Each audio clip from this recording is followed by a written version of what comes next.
Hi, I'm Magnus, and I would like to talk about one of the things that have cost me a lot of dysphoria for a long time. It still does, and that's my voice. As you can see in the title, the voice is an issue that I believe many trans men have, and trans women too, because it outs us easily.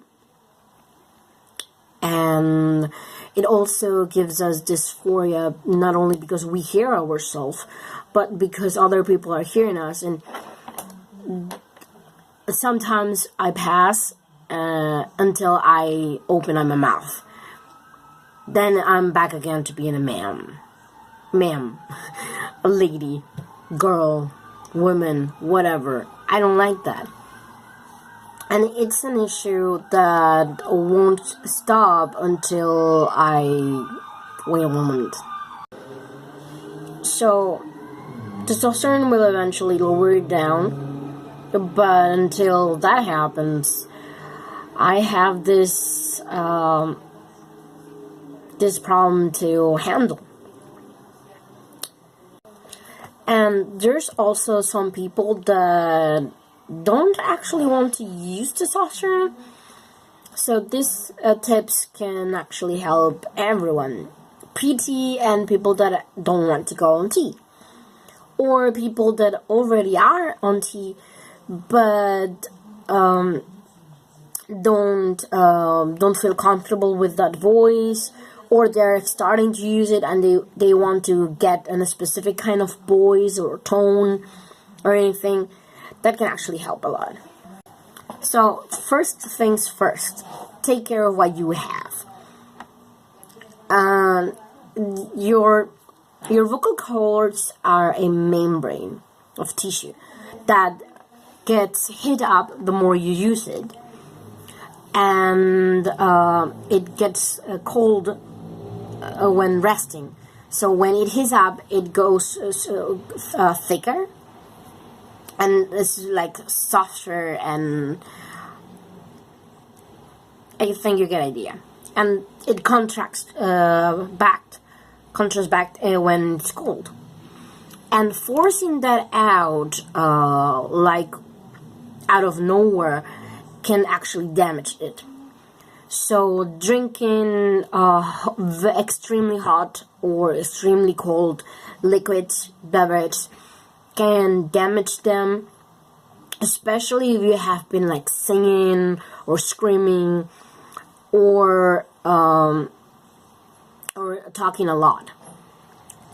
Like, for example, a teacher or an interpreter like myself, we speak all our job, so it's like 8 hours, 10 hours, 14 hours, or complete dryness, and your vocal cords must be very dry and hit up, so you shouldn't be drinking very cold beverage or very hot beverage to avoid damage them.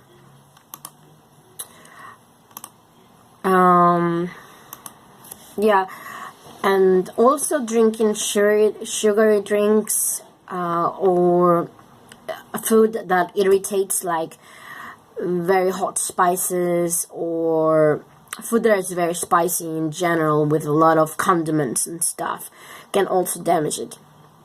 If you do it once in a while or a couple times, there's no problem. But if you're constantly doing it over and over and over again, you're eventually going to damage your vocal cords. So avoiding them or controlling them is a good idea. Now, for the exercises can help you lower your voice down, but it won't go lower or higher than what you can actually biologically can. It doesn't mean that it's not going to change, but it means that you cannot go to a very deep voice if you don't really have it. You're just managing your limits. Like you're going to learn how to get to the highest limit you have and the lowest limit you have. Exercise obviously means practice, and practice means repetition and patience. And you have to be constant. You're constantly making the exercises and remembering yourself. What kind of exercises? Well, basically singing exercises.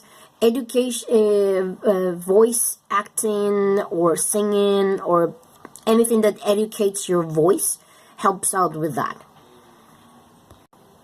So you learn the highest and the lowest going in a scale of notes, musical notes, and you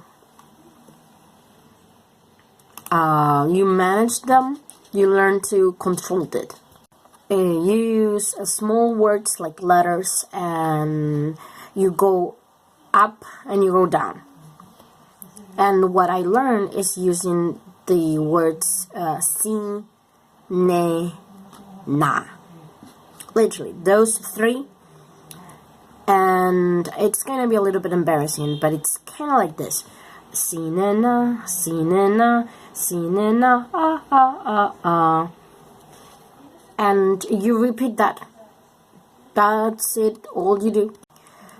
Actually, the A word, a na, A, as in alpha, makes your mouth go ah. Oh, it opens up in a way that it sounds clear. So it forces out your voice to be a little bit more vocalized, which is good for this exercise. And you try to hear yourself, and you go higher, like si, ne, na, si, ne, na, si, ne, na, ah, ah, ah, ah. Si, ne, na, si, ne, na, si, ne, na, ah, ah, ah, ah. Si, ne, na, si, ne, na, si, ne, na, ah, ah, ah, ah. So you notice that you are going higher and higher and higher, and that's the idea, but now you have to do it down. You remember that you are slowly warming up your vocal cords, so do not force it again. And then you go si, ne, na, si, ne, na, si, ne, na, ah, ah, ah, ah. Si, ne, na, si, ne, na, si, ne, na, ah, ah, ah, ah. Si, ne, na, si, ne, na, si, ne, na, ah, ah, ah, ah. You know? And that's how you know how low you can go and how high you can go. Sorry about the brightness, it's like going nuts. So after you have done that, you decide how low you want it to sound, and you do that exercise over and over and over again, so that your vocal cords get used to it. So you get used to using that specific note. And when you get used to hearing it and doing it, you start using that note to speak. Like you're trying to speak slowly and calmly, so that you can control your voice. You can go as high as you want or as low as you want, so you can manage it. And let's see. In this, breathing exercises help a lot, because it helps you control the air that is passing through your vocal cords. So breathe deep, but don't force the air here, but go into your stomach, so that your stomach goes deep. It inflates, and you manage the voice from your stomach, because when you do it from your stomach, it's a deeper sound. It's kind of like rough and harder, and it's more masculine. It's a more masculine kind of sound. When I want Incando to do a very deep voice that reverberates and like sounds stronger, I always do it from my stomach. My stomach tenses up, the muscles tense up, and you're like all strength. That helps a lot. And you can get used to that. You can get used to that usage of your stomach and your vocal cords and your breathing and all that. Another thing you can do is record yourself, either a tape recorder or a voice recorder, so that you can hear yourself.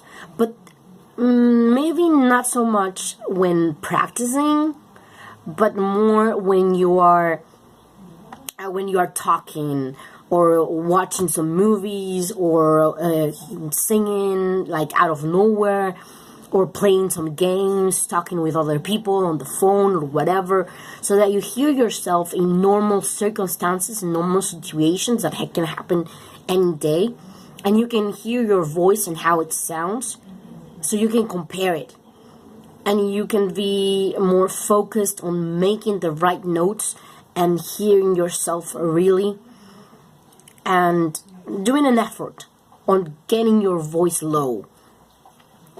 And it also, while forcing you to be conscious of your voice and making it low, it can help you get used to it, so that it's not forcing yourself to make up a voice, but it's going to be your voice of every day.